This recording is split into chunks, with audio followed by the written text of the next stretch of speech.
everybody. My name is Purti Chawla. Welcome to this session. Today I'll be talking about writing task 1 and specifically the vocabulary part of it. Sit tight because I'm also going to give you a lot of vocabulary today and samples and tell you what happens in the sessions as well. Okay, so I'll also be telling you about the programs that Leverage is offering. So those of you who are planning for end of October can also, for further help and guidance, enroll in the shorter programs that we have in case you want that help. Now, today I'll be starting with the writing task 1. Okay. All right, so then quickly, let me tell you about what writing task 1 is, and then we get to the vocabulary part. So basically in writing, you're going to be answering 2 types of questions, task 1, task 2. For academic students, task 1 is writing a report. So it's like a description of the visual that is given to you. So there are 6 types of questions that you can get in the exam and some combination ones as well. So 7 basically. Some sort of diagram it is. So whether it could be a pie chart, a bar graph, a table, line graph, or there's a process diagram or map questions, or you can have a combination like I mentioned. So you can get, let's say, a pie chart and a table, 2 pie charts and a bar graph like that as well. Currently, what is ongoing, tables are less frequently coming in the exam. You have more of diagram questions and the graph questions, but of course, never, prepare for just one kind. You should know about everything so that whatever comes in your exam, you're able to face it confidently. So they will give you this diagram and you have to write a report on it, describing whatever you see in front of you. Now, this is a factual report. This means that you would not write any opinion or reasons for whatever you see in front of you. So they'll always give you certain, some kind of data telling you about, let's say, oil prices or what education about men and women in different categories or countries, so on and so forth. You'll have that data on the x-axis and y-axis with you, which you have to describe and talk about and make comparisons and, read between the lines and talk about it. So this has to be done in a very structured manner, which is one of the criteria on which IELTS is checking you on. So there are 4 criteria. Those of you have no idea about this, on which they are checking you. So task achievement or task response for both writing tasks. Then you have coherence, cohesion. So how well organized your answer is. Then you have vocabulary and grammar. So the more complexity and variation you show them in terms of both of these descriptors, the higher your band is going to go. So they are checking everything from, let's say, punctuation errors or typing errors, spelling error, wrong choice of words. So which is what vocabulary is all about, and in detail I will talk about it.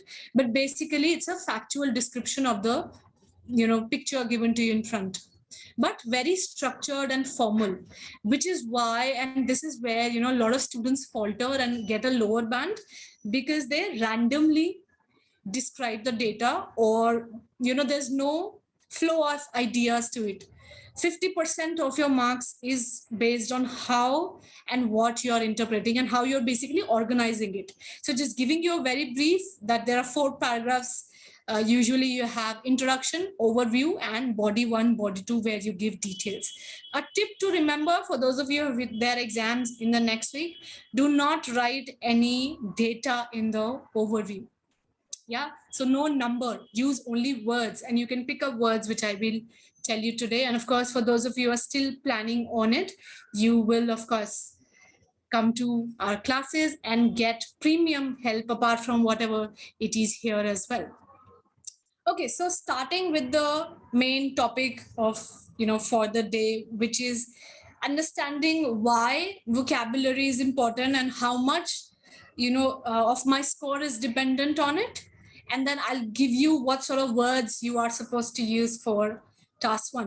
Let's start with understanding what vocabulary is. So like I've told you, they're checking your writing on 4 criteria. And there is no right or wrong answer basically in writing. It's all subjective. Whatever I am writing might not be the same manner as you write. So what they're checking is not the content as such, but how you are presenting your opinions and how you are describing the data which is there in front of you. And based on whatever you do right or wrong, they give you this band score, telling you the level of your writing. Okay, Anshul, is there any course only for speaking and writing? So Anshul, yes. So, if you don't want to go for the entire, module, you can go for these two. Don't worry about that. So accordingly, then you would also pay for it. So you can call us up, or you can refer to the website also in order to find out about sectionals that you can also take. Jonathan, how to be specific in writing? I will cover this when I'm telling you about vocabulary. All right, so one of the criteria, one of the parameters on which they're checking you is lexical resource. So basically vocabulary. Apart from this, remember you have 3 other criteria also on which they're checking you. So one myth that student have is that if they use a, let's say fancy vocabulary or higher range of it, they will score a high band. So you will score a high band, but in vocabulary criteria. For other criteria, you'd have to follow what they are asking from you under all those 3, So 25%, yeah, 1/4 score for 4 criteria makes up your writing score. So for vocabulary, of course, pay attention to it, use variety, correct choice of words, spelling, all of that. Flexibly, you have to use the vocabulary, but also keep in mind that you have other 3 things also that you need to keep a focus on. So a balance of all those 4 would give you a higher overall band in writing. Remember that. So today's session is, of course, only about vocabulary. Now, I have taken 8, 7, 6 in detail because, of course, that is what our aim is. Not 6, 7 or plus, I would say. I've shown you 6 so that you understand the mistakes you make. You'll fall down to this or even under this. So, of course, range of vocabulary, we need to show them. That goes without saying, because ultimately we are telling them through our IELTS exam is that we are comfortable and flexible with English. Even though it's not a first language, we are okay with it. So there are certain kinds of words that you have to use for academic task 1, which is what I showed you in the content, and we are going to talk about it. But then, yes, you will have to pick up certain words and phrases out of the pool, which I'm going to provide you when you join the classes, and use those in variety. So keep changing your words so that you tell them that you have a range and you're not just stuck on a certain kinds of words. That's never a good idea. Not just for English, in any language, not just for IELTS, in any exam, or otherwise in everyday conversations as well. So you have to use a wide range of vocabulary fluently and flexibly. So certain, some students also do this, that they know certain words and they just need to put it in the sentence, whether or not it is making sense.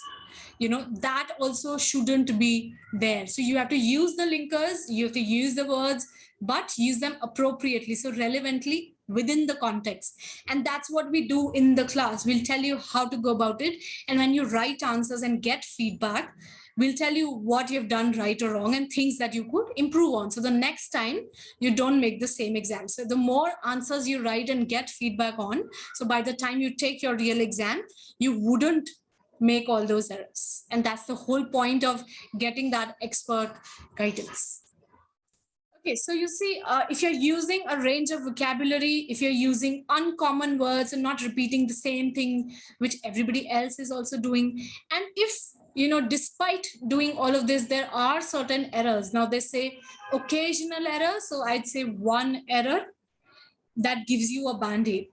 In case there's a problem with spelling or typo or anything like that, 1 that would still make sense.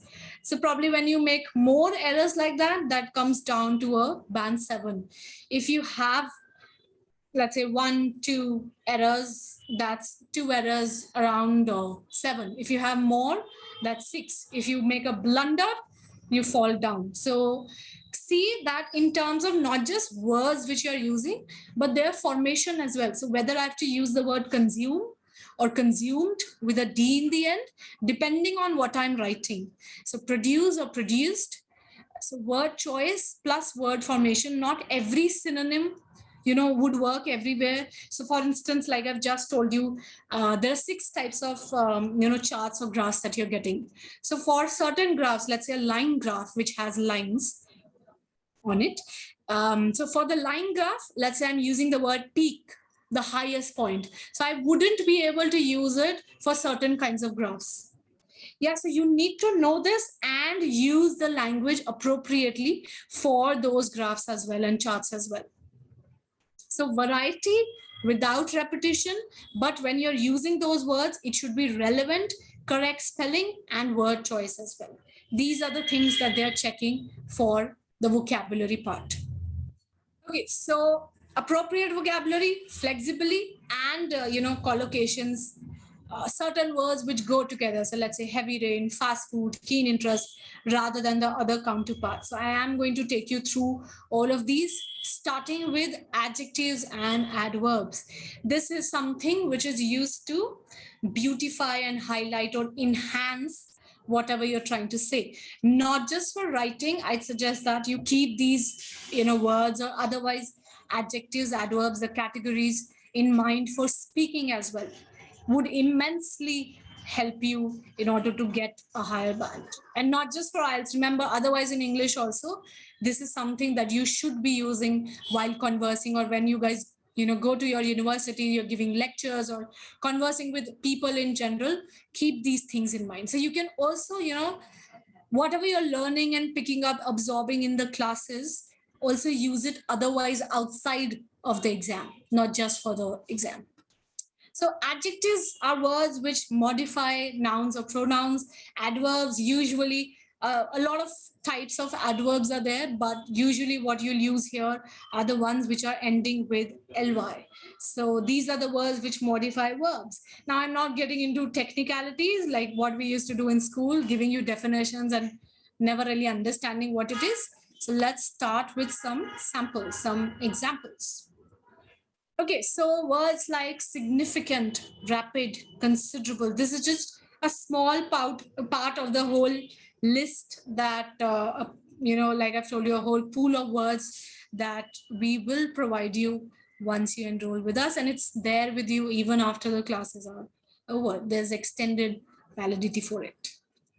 Okay, so you see the same words I can use to describe the change and just adding an ly. So for instance, I'm looking at the numbers. Like I've told you, they always give you certain statistics and data. So instead of saying, let's say some number is increasing, right? So either I could go like this. Let's say the number of people are increasing significantly. So I'm using an adverb.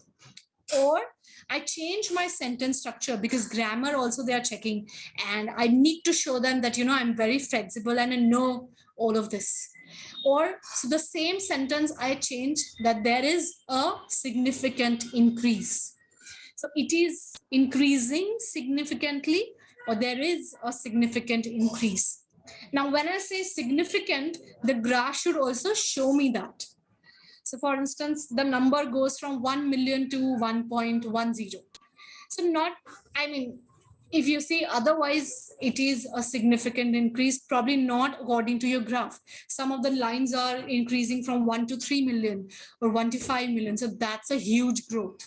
Yeah, a mammoth increase, but not for 1.1. So then I have to choose my words also wisely. This is what I said. After I give you the vocabulary, like here also I'll show you, if it's a large change, then you use these words. If it's not, if it's a minor change, then I'll tell you which words you can use. So use accordingly, use appropriately and in context. So if you have small or moderate changes, so there's a slight increase, but then you say it is increasing slightly. Same goes for decrease as well. There's a steady decrease in the numbers, or it is decreasing or declining steadily. So I'm also using vocabulary flexibly, as well as grammatical sentence structures are also changing. So it helps me with both the things and a higher band in both criteria. While, of course, I'm describing adjectives and nouns, these modify verbs and nouns. So what are these verbs and nouns? So using action words or referring to what it is, and you will use this throughout your, graphs or charts, not just for one particular kind. For instance, increase, rise, improve, jump, peak. So telling the same thing in different words. Now, for instance, I have, let's say, a line graph where I have 5 categories that they have given me. Yeah, let's say 5 countries, and what are they expending? So their expenditure on certain item from this year to that year, and they've shown me the lines. Now, suppose all of them are increasing. Yeah. So once I say that, let's say, let's say India is spending this much and their expenditure is increasing. Now, for China or for Japan or for whatever next country I have, I would try not to use the word increase again.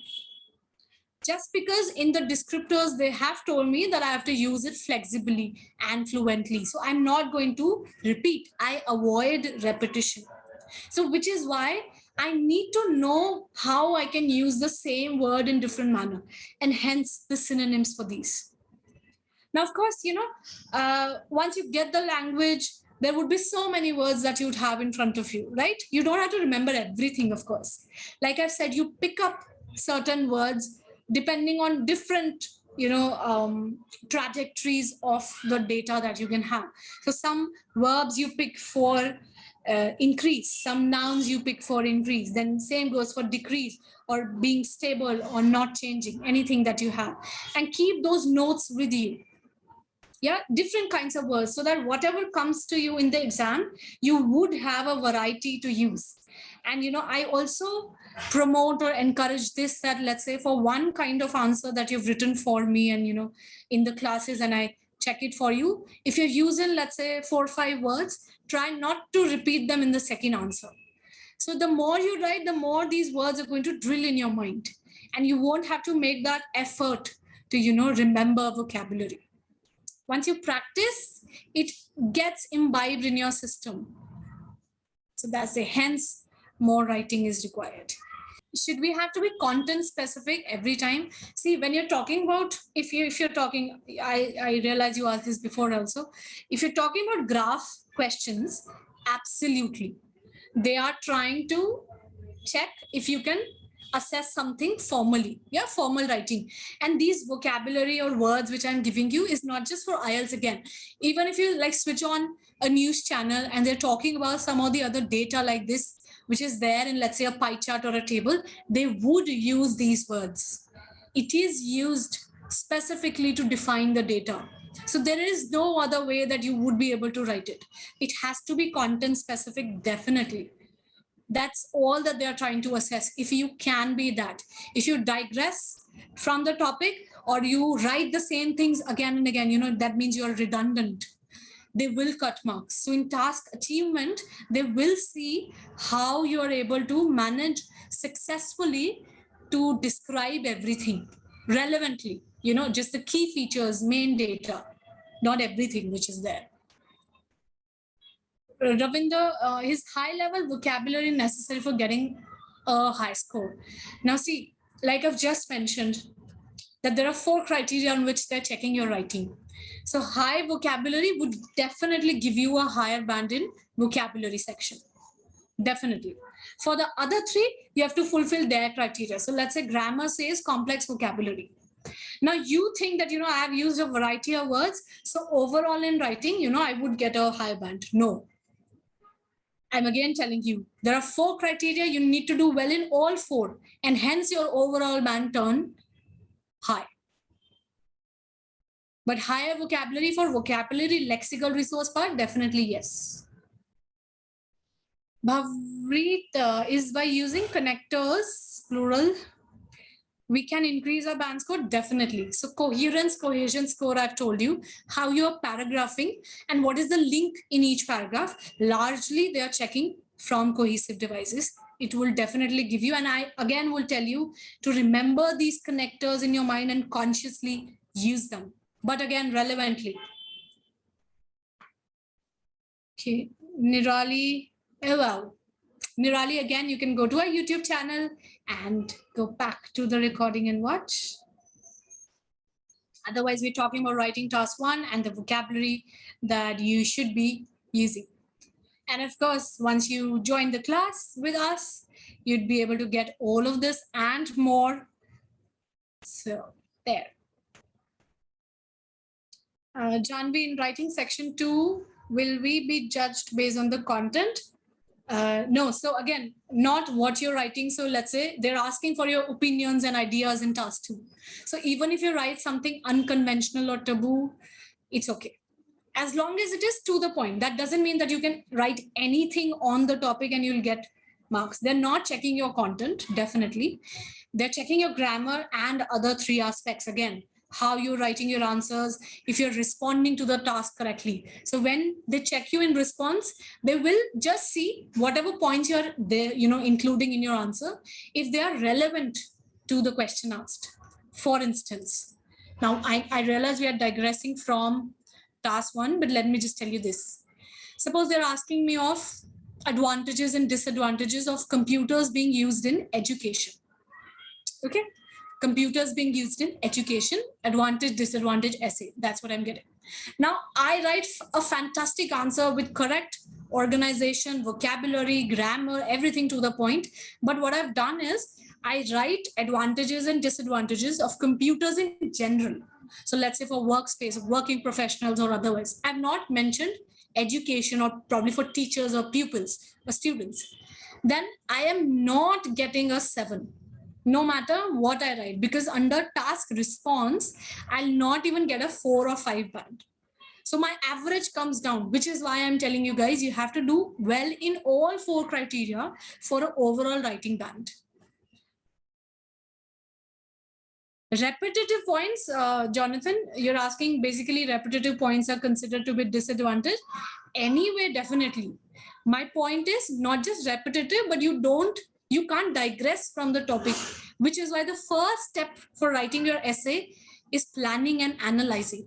You identify what the keywords are. And I always say to, underline them or highlight them so that you don't digress from the topic. And repetition, of course, is, I've told you, redundancy. You will not get marks. Students do this, they're trying to enhance the number of words and they end up telling the same things over and over. Otherwise, this could have worked, but not in IELTS. It's all about quality, not quantity at all. Rajat, is Saturday available in CBT mode? Computer-based test, Saturday? Is that what you're asking me? You'd have to check these details on the website, Now IDP is the only one conducting IELTS. A lot of slots are available. You would be able to find it out. Yeah, Nirali, today it's about task 1. Of course, I'd ask you to come to the class and you'll get all of this. Okay, moving on. So this is for vocabulary for downward movements, the decline or a fall or a drop, depending on what it is. So either you go with verbs or nouns, or I would suggest both so that you're showing flexibility to them. Now, if there's a fluctuation, so usually you have that in line graphs. So, it's oscillating, it's fluctuating, it's varying. You can also mention all of this. Sometimes it happens that there is no change or very little change. Yeah, so then you also need to address things which are not changing, which have remained the same. And you can use these words for that, these phrases, in order to tell that. The first thing you should mention is the change, and then things which are not changing. Keep that as your structure. Now, collocations, so certain words which go together. So here, you could also, take different categories together as a verb, adverb, usually ending with ly, like I've told you, and adjective or a noun. And just use them together as it is in your answers. For instance, this. The price of houses went into sharp declines, a fall between this year and that year, but increase significantly from this to that.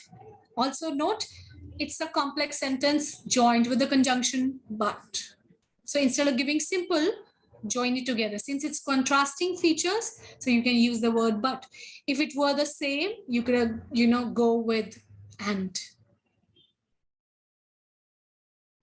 Nirali, the YouTube link of this lecture would be after the lecture is done. So you can go to Leverage Edu's account on YouTube, follow it, and look at all of this. And I've told you guys more as well. You can watch the previous lectures too. Okay, Raja, there's another question. Is English proficiency test compulsory for IC students? See, some colleges do give you, universities, countries do give you waivers, but not everyone. Even when they give you waivers, so probably for student visa later, they'd ask you to, or they'd conduct some or the other test with you or interview. If you don't fare well there, they will cancel it. Yeah, so it's always a good idea also to be, gaining leverage over other students to take this exam. You show them that you are capable and fluent in English. Not really a big deal, like I've said, use all of this opportunity of taking the IELTS exam, not just from the exam point of view, but one, it would do wonders for your application. Trust me. Second, you can use all of this and, learn all of this and use it later when you actually go to the speaking country, English speaking country as well. Now, sometimes the data is given to us, not exactly that amount, but around it. So we need to be very careful, especially when we have bar graphs. And I'll just show you a sample. And we write the data accordingly. So if it is exactly, let's say 400, so then I go exactly at only 400. But if it is not, so then I can use all of these to give the number, because if it is not exactly that and I write that it is exactly 400, they will cut marks for it. Misinformation will also be penalized. Anything which is not there and you end up writing it will cost you. For instance, this. So now these are, this chart is showing us expenditure of two countries on consumer goods. The two countries are France and UK. And I have cars, computer, books, perfume, camera, these categories. And then, money, pound sterling, which which they have spent in 2010. Now, if I see the first kind of, okay, so yeah, so let's see if I talk about the data for UK and France on cars, how much money has been expended or spent on cars. So for France, I see it's exactly 400. So always with, bar graph, you would get these lines as well to help you out. But for UK, orange is slightly above 450. If I end up writing now, it is 400 or 450, that's wrong information. They will cut marks for it. So what I do is I use any of these. So let's say I said that UK spending, or people in the UK are spending almost or around or roughly more than, because it is above. I'm not going to say less than, then again it would be wrong.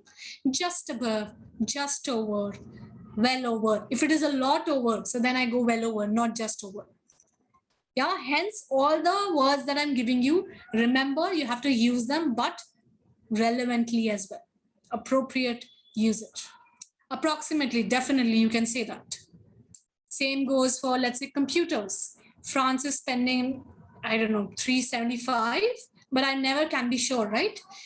So it could be 376 also. So then I go roughly again. In between this and this also I can say. For computers, it is exactly 350. So I can say only 350 at 350. So I will try, even when I'm giving the exact data, to keep changing my words. Okay. Upward trend, downward trend, usually we use with line graphs. So talking about what sort of trend or pattern I can see in the graphs. Highest, lowest, I can use for both line graphs and, for bar chart, or like for tables, I can say highest, let's say expenditure, the maximum expenditure, higher expenditure. I'd keep changing vocabulary. Sometimes I also get, in fact, a lot of times your data is in percentage. So I can use the word proportion as well. So let's say, in the introduction, when I'm paraphrasing the question, instead of saying they're showing me percentage of, I can say proportion of. So the pie charts are showing me proportion of money spent by these countries, like that, or fraction, another word. Now, in the details, in the body paragraphs, when I'm giving the data, I try to again show them that I'm not just writing what you have given me. I'm also trying to, give something from my side because I'm good at it. I know all of this. So for instance, if it is 50%, so exactly half. If it is less than that, so again, just under, same words I can use there. Almost a half, approximately half. Same goes for quarter, 25%. If it is that, I write that. If it is around it, I can use it. More than 50, so 53%, let's say. 72, so that's 3/4, right? 75%. So if it's around it, I'm going to use words around it. If I have a high percentage, a significant majority, a huge proportion of whatever people or consumers or whatever it is. So it is well over, considerably more than, now these words. Depending on the data, you write accordingly. Okay, Navneet, you're asking me your institute only takes online classes? Yes. But fantastic classes, you won't have to worry about it. It's all like we have our own portal. You don't have to come to Zoom or anything. And same thing, you'd have video, audio, chat box options. And it's like you and I are in the same room. So it doesn't matter. And I'm just coming to that part now towards the end of this session of a lot of batches, whatever is convenient to you, you take up for it. So like this courses, somebody was asking me for speaking, writing. So you can also go for 1 or 2 modules or the fuller batches where all 4 modules are covered. Right from the, giving you what the question types are, strategies, tips, practice material, recent exam questions. So we keep ourselves up to date also so that we have our students updated. And for speaking, often these questions are repeated as well, sometimes for writing as well, for speaking more frequently as compared to writing. But anyway, that's just probably your luck that you end up getting the same question. What we try to do in the classes to make you understand, help you out with whatever question you are getting, you would be or you should be able to answer it. Now, these courses, like you see, are either for 4 weeks or 6 weeks, or the fast track batches are for 2 weeks. So if you are, in a hurry to take your exam, you can also enroll for this. Now, the difference is that everything is still covered. You just have more practice and more time with the regular batches. And with fast track, things are done a bit more quickly. That's all.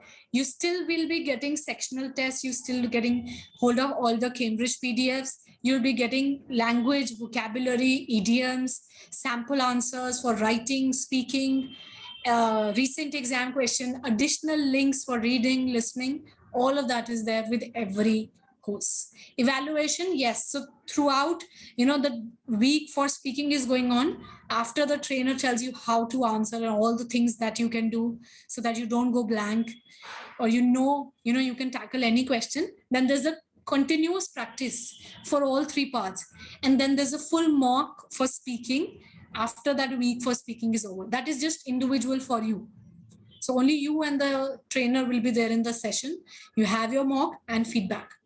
Even after the course is over, 1 month after it, post it, you can keep sending answers to the not the examiner, to us, your instructors, for checking.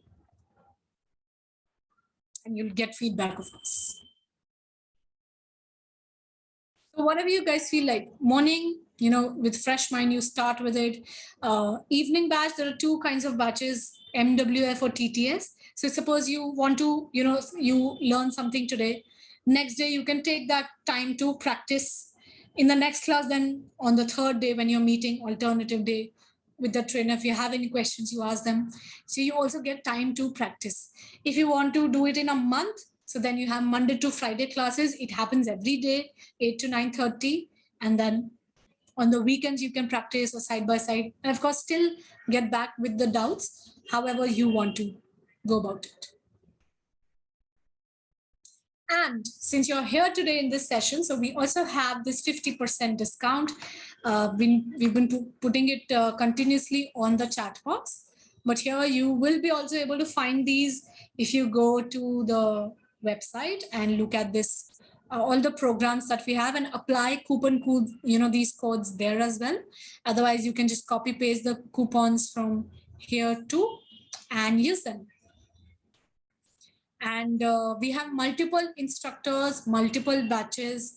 So whatever you feel comfortable with, and these are ongoing batches. So whenever a new module is started, you will be added in the group.